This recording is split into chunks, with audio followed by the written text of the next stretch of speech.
Chef John Turzak brought his culinary magic to Clearwater's Harborview Center in March of 1997. Prior to that, he owned and operated Metro Catering Company in Tampa, but Chef Turzak's experience reaches far outside the Tampa Bay area.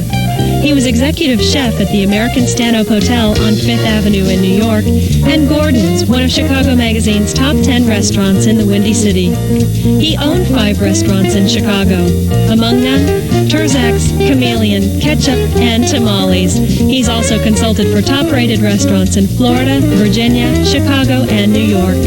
Chef Turzak studied culinary arts at Duma Père School of French Cooking in Glenview, Illinois, and was acknowledged by Food and Wine magazine as one of the top 60 chefs in America. For years, he hosted the cable TV series Great American Cookout, but now he's the host of What's Cooking, Harborview? Hello again, and welcome to the final segment of What's Cooking, Harborview in the 20th century. Now, I put together a special show for you today that reflects what I call a Millennium upscale dinner. And it's a little bit French sounding, but it's not that hard to do. And it consists of, first, what we call an escargot in cocotte, which is a snail dish, which you can substitute shrimp for. And by the way, all of our recipes will be on the city website if you need to take a look at them. And that is cooked inside of a casserole and sealed up with pastry and then baked in the oven. Then we're going to make, and I'll show you how to do what I call a standing prime rib roast, a poivre, or encased in cracked black pepper with a little bit of roasted shallot sauce. And then finally, the dish that made crepes famous all over the world, which is just absolutely fabulous, and we've heard so much about, but nobody actually knows how to make for some reason. I'm going to show you today, and that is Crepe Suzette's, the classic. So we're going to begin with a escargot in cocotte. Now, what I did was I have a large ceramic crock here, but you can use a small one and have this as an appetizer, or you can serve this as a main dish. And remember, the whole technique for assembling this dish doesn't necessarily have to include escargot. You can put chicken or beef stew in here too, and do the same technique in terms of sealing it with the pastry.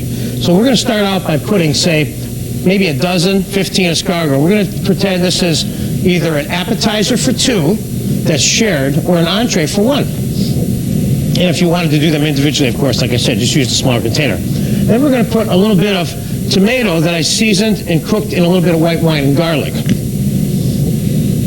inside the casserole. And we're going to put a little bit of goat cheese, or a lot of goat cheese, depending on what your taste is. And by the way, I have one of these in the oven right now, so we're going to pull it out when we get done, and we're going to take a look at it. And a little bit of garlic butter. Today's cooking lineup has so many multiple recipes. I'm giving you a recipe for the tomato concasse, recipe for the garlic butter, blah, blah, blah, blah. So then we got a little bit of heavy cream.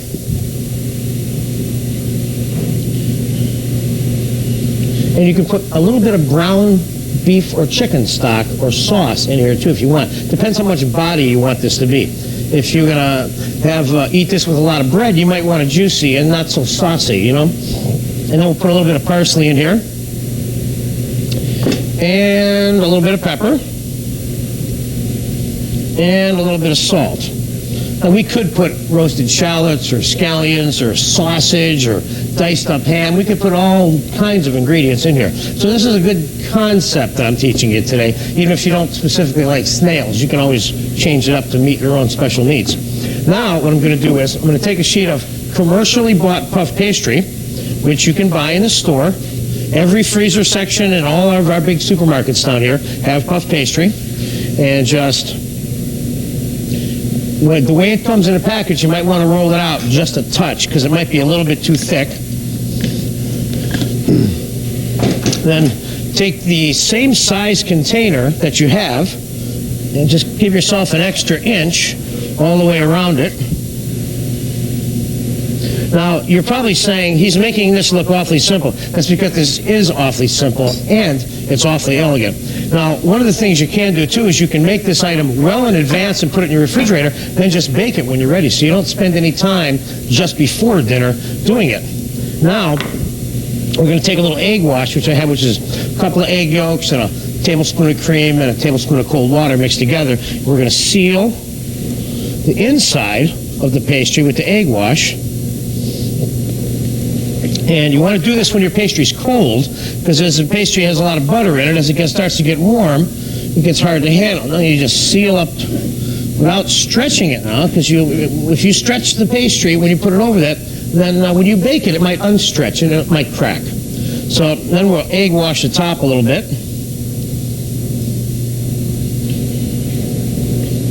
Or how about we egg wash the top completely?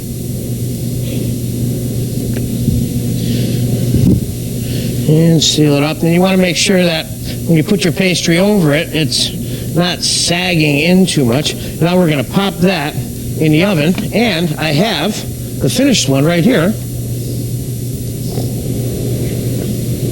which looks like that after you bake it in an oven at about 400 degrees for, depending on the size of the container, of course. You need to make sure that the heat penetrates it completely. But for this particular size, which is a 2-quart mold, we bake this for about a half an hour. And that's what it looks like. And it looks awfully nice and awfully elegant. So why don't we just real quick see what happens here when you bust into this. Oh, yeah. Oh, yes. Can you get down in there? And then you kind of eat the pastry like bread over the course of the time you eat it. And there, for the Millennium dinner, is the first course. Escargots in cocotte.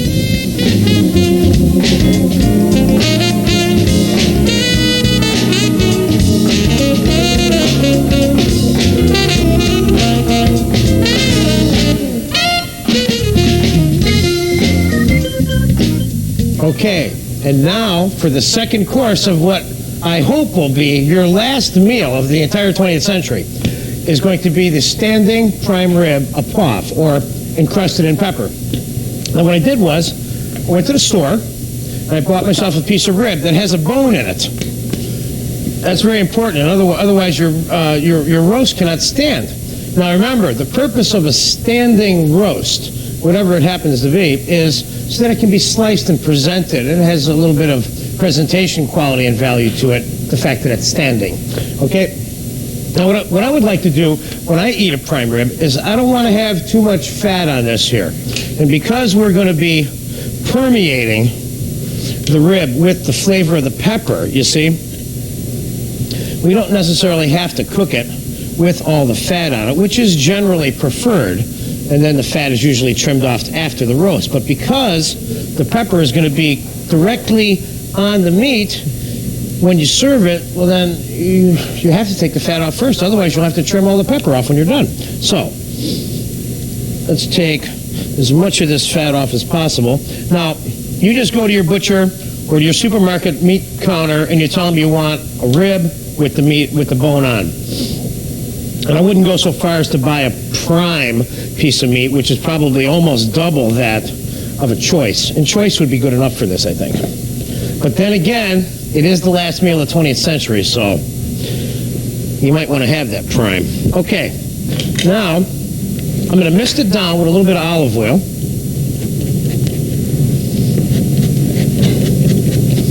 So that the salt and the cracked black pepper will adhere to it a little bit. Now I'm going to show you the technique for making your own cracked black pepper. And I'm sorry to say, there is no other way to do this. You cannot put this in a food processor. So you take your whole black peppercorns, which I don't have too many of, and lay them on a nice soft cutting board, and then take your pan and crush them.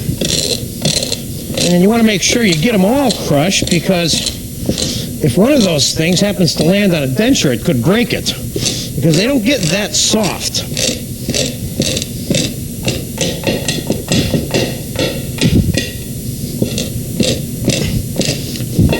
There you go. Now remember one thing.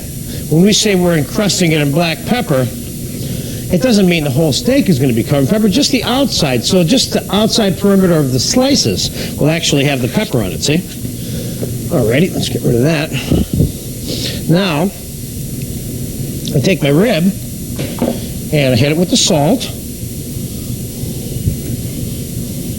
I'd say moderately heavily. Now, normally what you do is you do this stage of the procedure hours before it's going to be roasted so that the flavor of the pepper has time to permeate the meat before you even begin roasting it.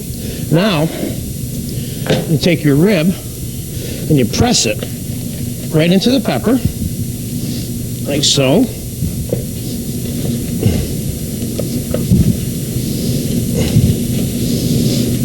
And all the way around. I just happen to have one of these roasted that we're going to eat in a second, which I'm happy to say. Okay, now,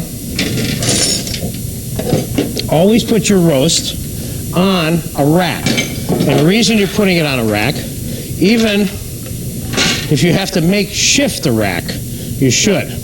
Now, what you want to do is you want to roast the rib standing up so that it will be fixed in a position it will be easy for you to stand it up when it's time to serve it, you see? Now,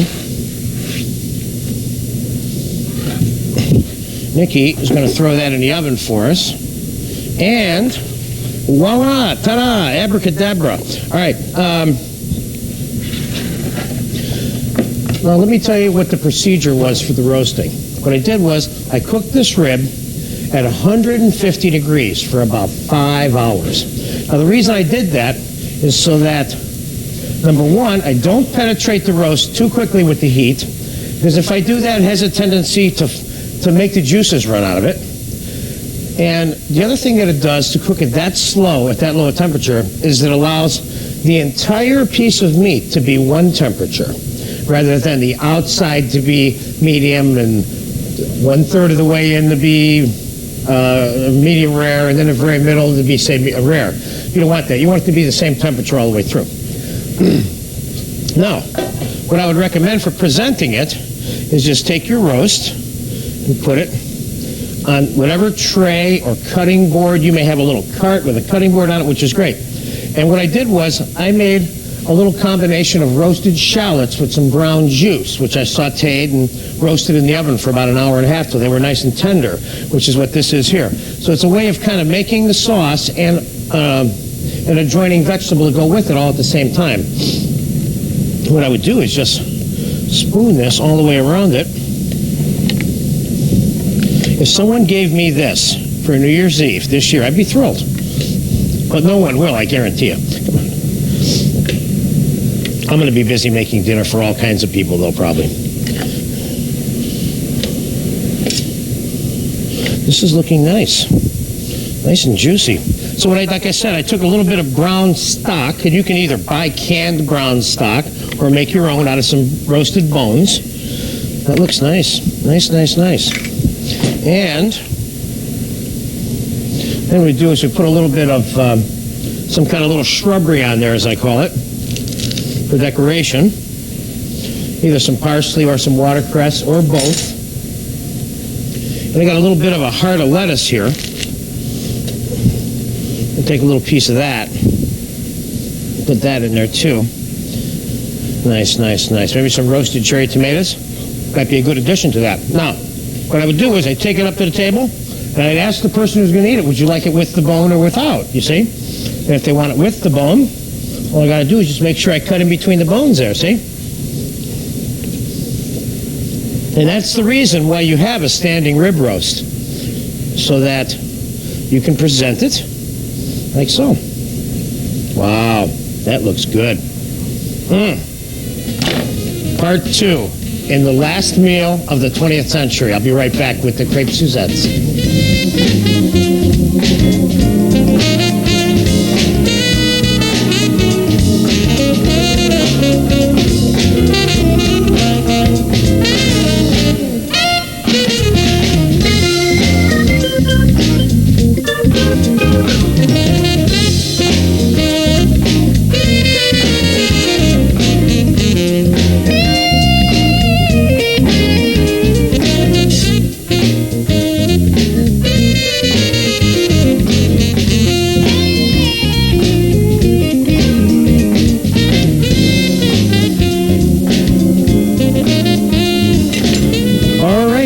part 3 of the Millennium Dinner. Now, I will say this. If you are lucky enough to have this be the last thing you eat in the 20th century, which would be the dessert, which is the crepe Suzettes that we are about to make, you are one privileged person.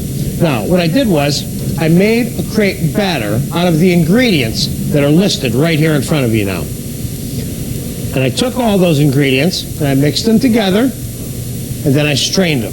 And I made them a couple of hours, made the batter a couple of hours before I needed to make the crepes because I want all the air bubbles to settle up. And what I ended up with, which by the way, you know, you can get our recipes either on the website or by mailing a self-addressed stamped envelope to Harborview, and we will send them to you. But the crepe batter looks a little bit like that. It's a little bit watery, but not that much. Now we're going to go back to the stove. I'm going to show you how to make the second step of the crepe Suzettes, making a crepe. Let's go. I got to tell you, my favorite part of these shows is always at this stove, because this is where I've been for 30 years. And now I'm going to show you how to make the crepe. Now, you get your pan a little bit hot, not too hot, and you want to use a non-stick pan, if you can, okay? Otherwise, your crepe might stick. So what I did was, got the pan a little medium hot. I'm going to put a little bit of whole butter in the pan, just as a little insurance policy for our crepe. Even though in our recipe, as I showed you, there is a little bit of melted butter, and that also helps to keep the crepe from sticking. Now, one of the tricks about making crepe Suzettes is that you only brown the crepe on one side, because you're going to cook the crepe a second time. And that's a very unusual technique for any crepe, because crepes are only cooked once, usually, and then just reheated. But this crepe is browned on one side once, and then browned on another side later after we stuff it. Now, you roll your batter around a little bit to make sure it's evenly dispersed. I'm going to brown it just a little bit. Yeah, see it? Nice and loose. And there we go. One thing about crepes that's just so interesting is that they're served for all courses. It's one food category that's used for appetizers, desserts, even shredded up on salads and so on. All right, now here we go. This particular recipe, by the way, is good for sweet and savory preparations of all kinds of crepes, not just sweet. But I did put a little extra sugar in this recipe, which I wouldn't have done if I was going to stuff it with, you know, shrimp or crabs or something.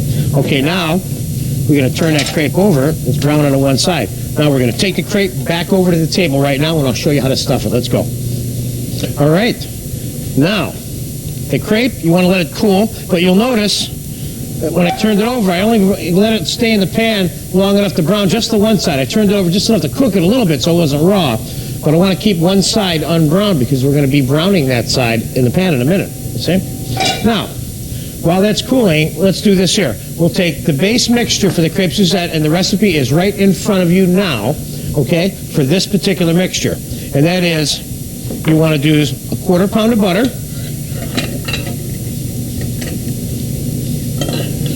God forbid we should be dieting on New Year's Eve, a 1/4 pound of sugar, and we're going to take the zest of an orange and the zest of a lemon with our modern zester that chops it and zests it at the same time, which is so beautiful. But then again, you should be able to do this by hand without this zester. Like I always say, it's a sign of a weak cook that complains about his equipment.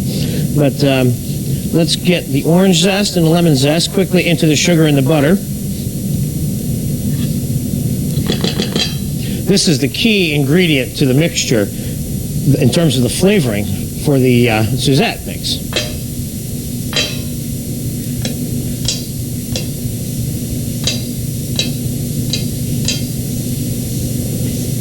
There we go. Like so. Now you cream these together.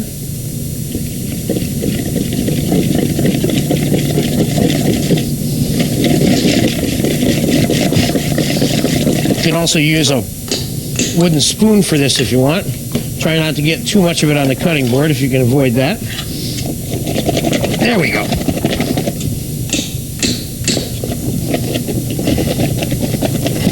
And that is your classic crepe Suzette mixing spread for the crepes. Now, you take your crepe with the brown side up, because that's going to be the inside of the folded crepe, you see? That side we've already browned. You spread yourself a little bit of your mix on here, like so.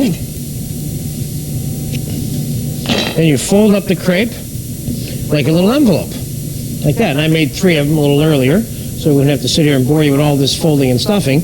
And we're going to go back to the stove now, and we're going to do the coup de grace of the Millennium dinner, which is the sautéing of the crepe Suzettes with the Grand Marnier flambe. Right now, let's go. Alrighty, we're back at my favorite place. Now, this is stage 4 of the pomp and circumstance associated with Crepe Suzette's Flambe Grand Marnier for the Millennium dinner, the last dessert you'll ever have this century. Now, the only thing you want to be careful about is that, you know, when you flambe these things, as you can see, I've been doing a lot of flambeing, but I still have my eyebrows left. So we're going to wash those carefully. Now, here's what we're going to do. We got the pan kind of hot. We don't want it too hot because we don't want to burn the butter. So we're going to take some of the mix with the egg, with the butter and the sugar and the zest of the lemon and the orange. We're going to put a little bit of that inside of our pan, you see, like this. And then we're going to take our folded little envelope crepes, set them right in the butter. And we're going to brown them, making sure that we don't blacken them. And remember, sugar is going to caramelize slightly when we flambe it. And you should be careful, of course, not to burn yourself. And how do they say, don't try this at home unless you're absolutely sure you want this. Okay, now, we're getting along there. Coming around the final turn with the pomp and circumstance dessert. And we're almost there. And it's brown on that side. You see how nice that is? And that one's getting a little brown on that side. Not brown enough for me. Let's turn it back over. And this one is brown, though. Okay, we're going to give it 10 more seconds, and we're going to put it back over here. Now it's time for the retaining of the eyebrows. So you tip that back just a little bit, put your little bit of Grand Marnier in there. And boom, boom, there we go. You know, they never do this table side anymore, you know? Not that we need them to, because most of them aren't that good anyway, let's face it. But this one is it.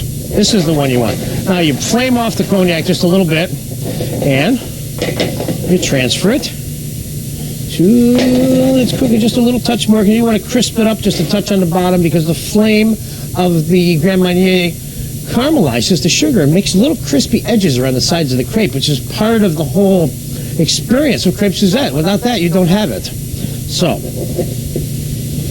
we're going to slide them onto the plate, like so. Oh, I wish you could smell this. This smells awfully good. Oh, just like that. And we'll put a little bit of the butter stuff on there, not too much. We don't want it to look like it's greasy.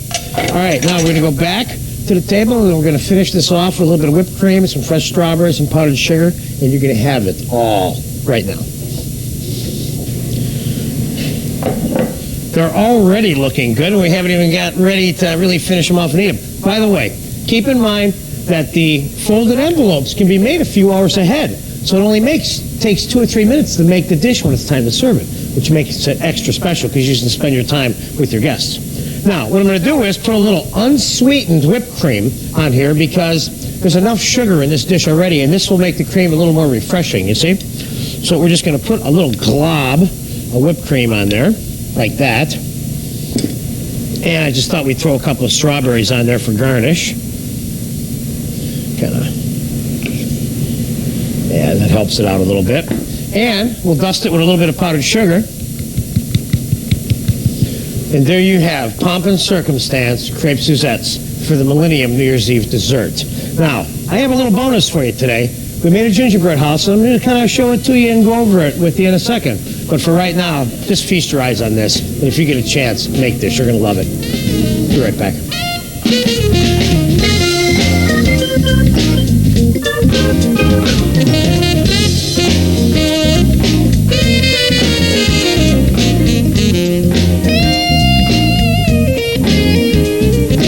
This is the gingerbread house that I promised you, and it looks just gorgeous, doesn't it? Now, what I did was, and I'm going to give you a recipe for the gingerbread houses, I made some dies out of cardboard, laid the gingerbread out and cut it, and then assembled it with the icing. And I'm going to give you dimensional specifications in the recipe also.